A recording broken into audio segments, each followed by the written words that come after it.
what communities and organisations wanted to do was they wanted to empower communities to be kaitiaki, or empower communities to be protectors of their environment. They wanted, by and large, to protect, our biodiversity, our biological heritage, to protect our borders from incursions, and then they wanted to restore. So most of our conservation, our biosecurity, our biodiversity strategies, whether it's from government, from councils, from iwi Māori, or from community groups, ultimately have those three aims. They aim to empower the community, to protect and to restore.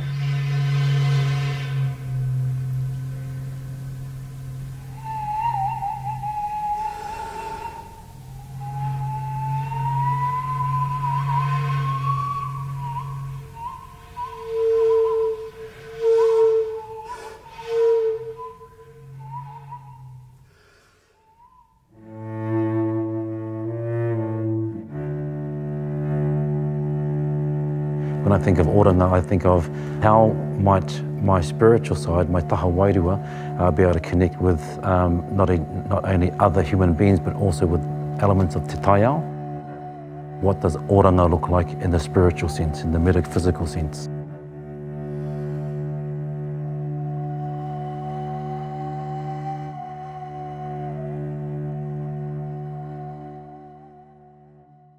Māori, we're very much a wairua-driven people. Mā te wairua tātou e kawe. So often when we resonate with something or someone, it's essentially we're resonating with someone else's wairua or something's wairua. There's a wairua in this room, there's a wairua between all of us in this room. And so therefore, oranga provides an opportunity for ourselves to explore wairua in our research. What does that look like? From, I suppose, Western science, they don't really give a lot of validity to taha wairua, but for Māori science, it actually is a huge part of who we are. At a high level, Oranga is a suite of projects that is designed to think about how we would respond to plant pathogen incursions.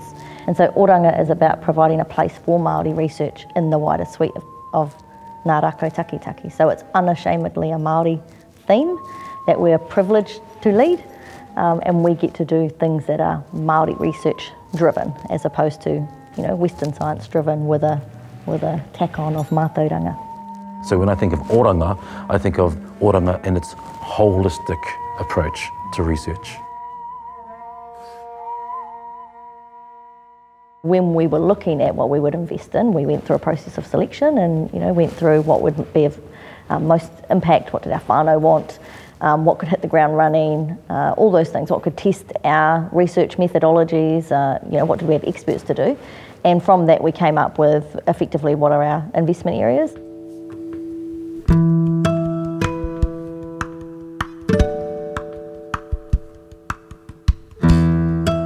And the first one is rongoa solutions for kauri ora, and that's divided into two projects, one of which is probably well known, and that's led by Tohi Ashby, and the second of which is a wee bit of a nuance off of that, and it's led by Johnny Kuia out of AUT here as well, and she's looking really specifically at the microbiome content of the tohora to see if that has an impact on the Phytophthora itself, on the actual cell walls of the disease.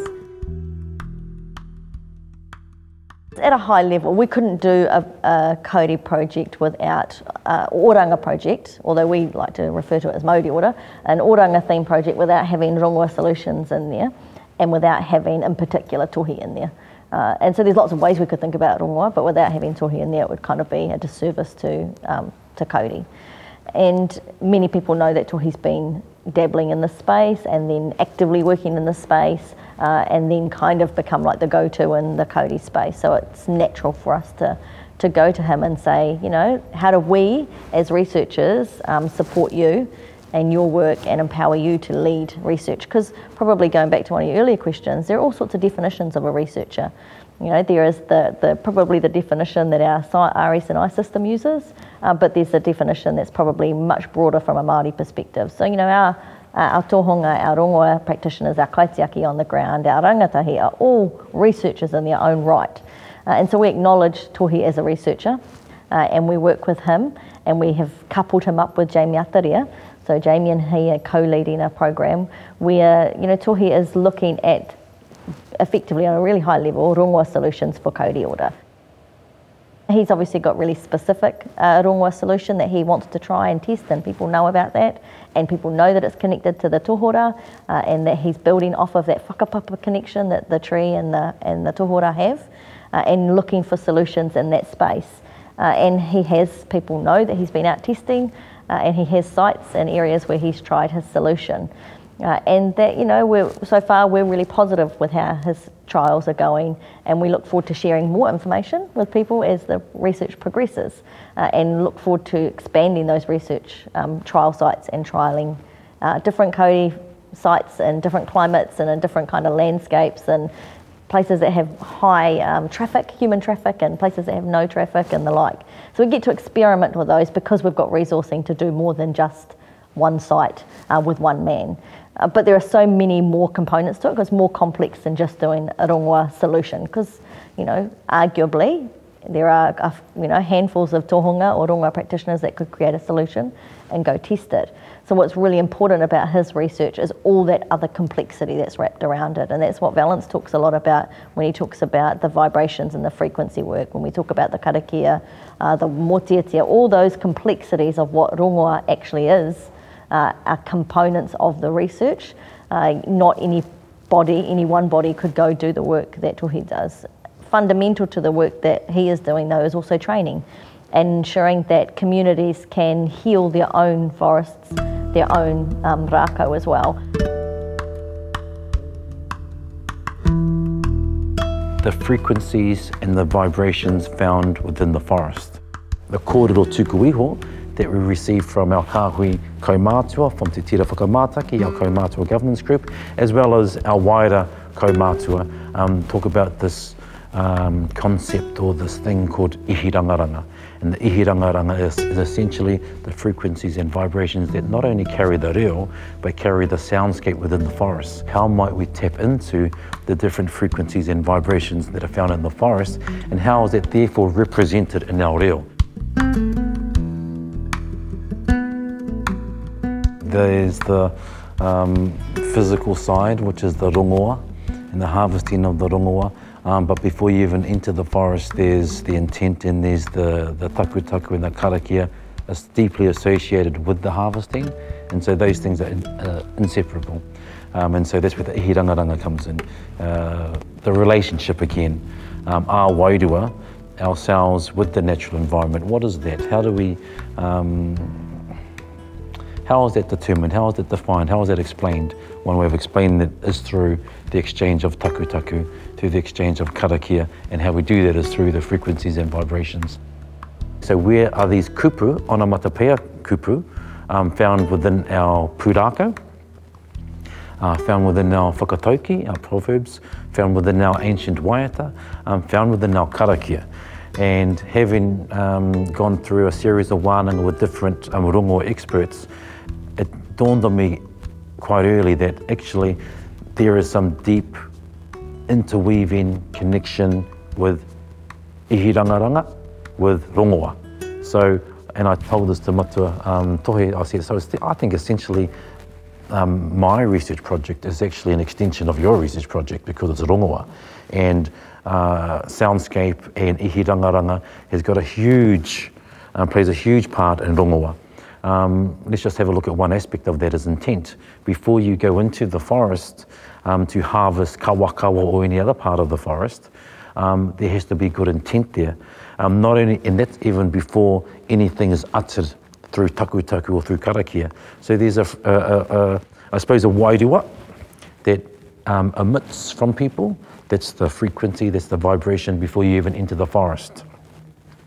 And so recently I've actually gone on a rongoa hikoi with Matua Tohe, and you know, that was also a big part of our discussions when we had our wānanga with Matua Kevin Prime and Matua Hemi Waiwai and Matua Jim Doherty, in terms of the importance, the critical importance of ihirangaranga frequencies and vibrations and everything that we're doing. So it kind of transcends a lot of our research projects. because it's, at the end of the day, it's how do we tap into te taha wairua.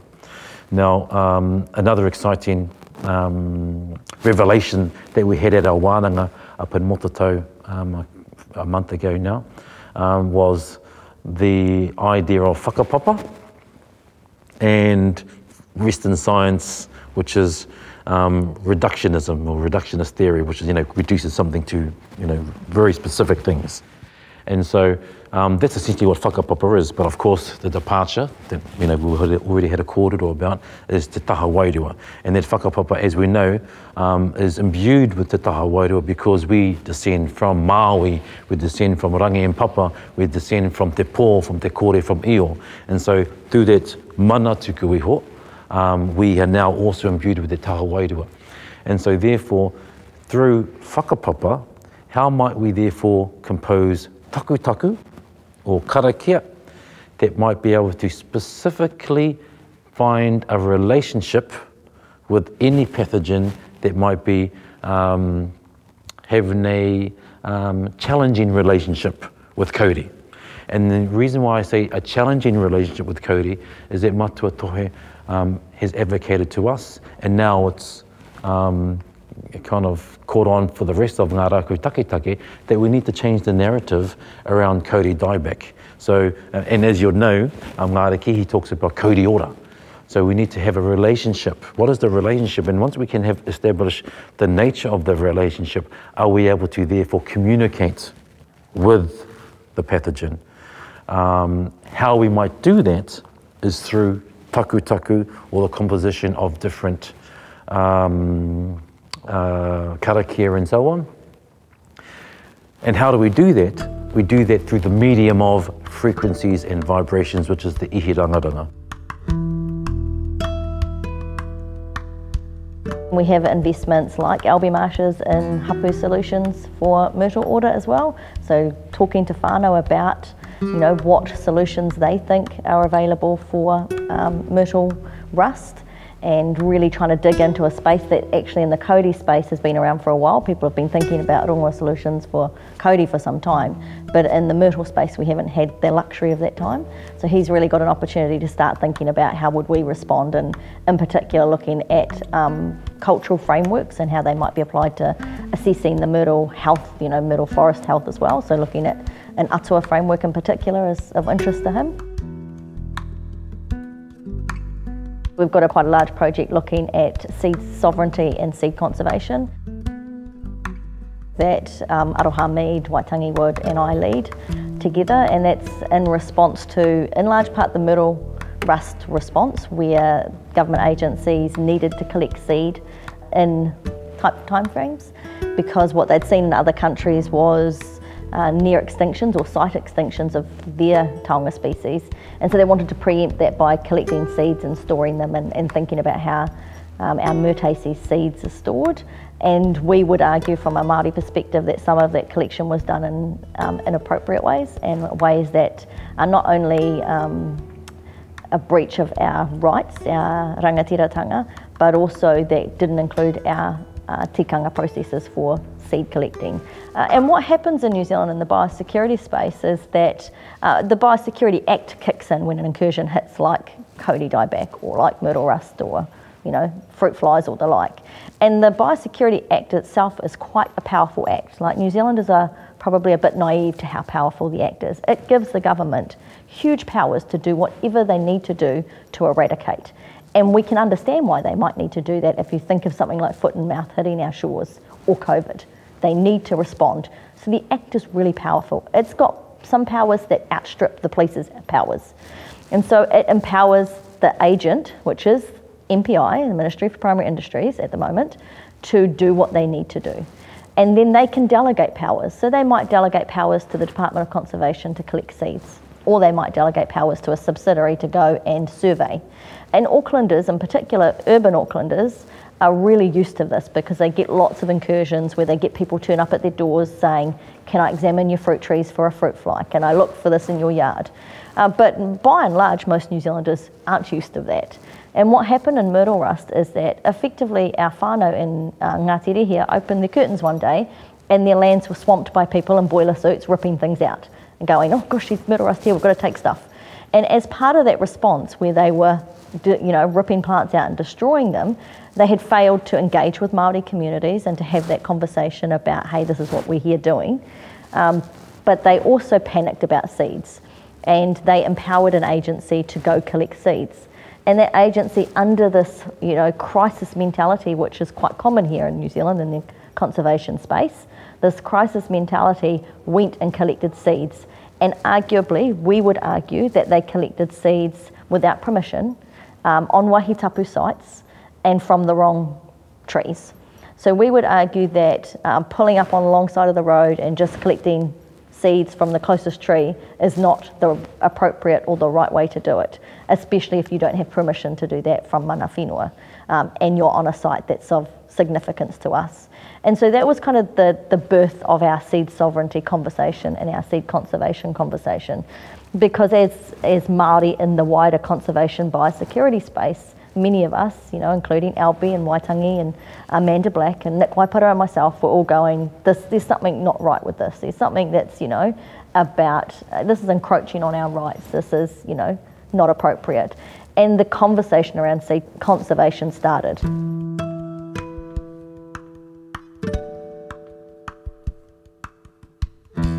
There's this kupu whakarite, or metaphor, which is kanohi ho miro miro. And a kanohi ho miro miro is a person that has an eye for detail. And the ho miro miro bird, its particular characteristic, flies above the canopy of the forest and looks down and can see the vastness and the depth of the forest. And while still being so high, be able to zone into detail. And so that's the characteristic of the kanohi ho miro miro. And so we also regard the mahi that Simon Lambert and Mariella does as our critical friends to provide that objectivity to ourselves, because often we can't see the forest between the trees, the wood between the trees, because we're so immersed in the research. So we need whānau that are part of our project but still distant enough to be able to find, explain things that we might have not thought about. Relationships are all built on tika pono and aroha, and pono is integrity.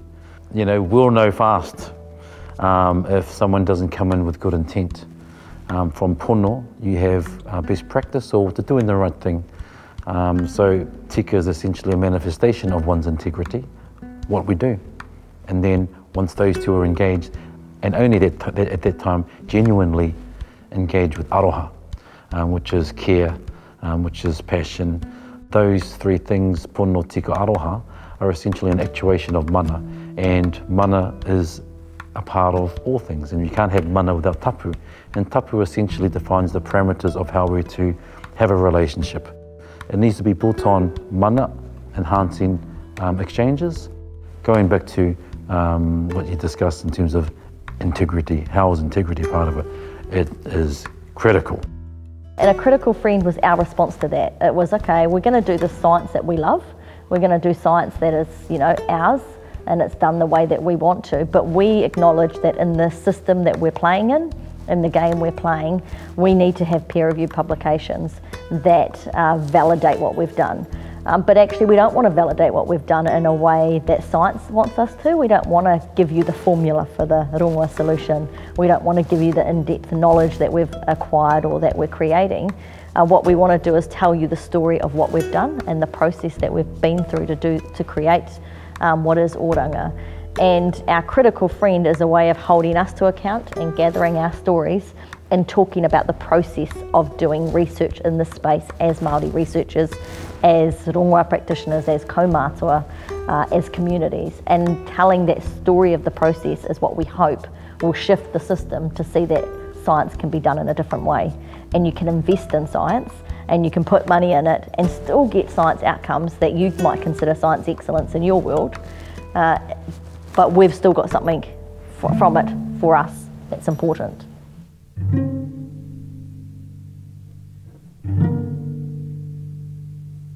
We fundamentally, I think, and I certainly do in my family, fundamentally understand the power of being reinvigorated by the whenua, by the wai.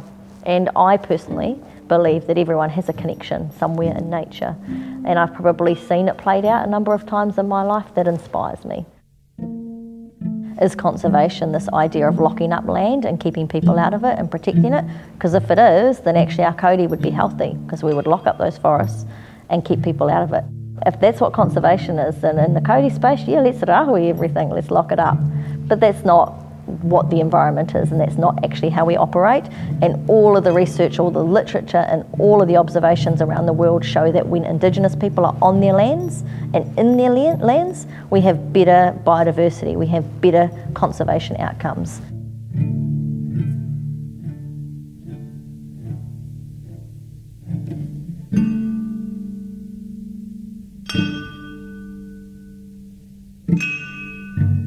Thank you.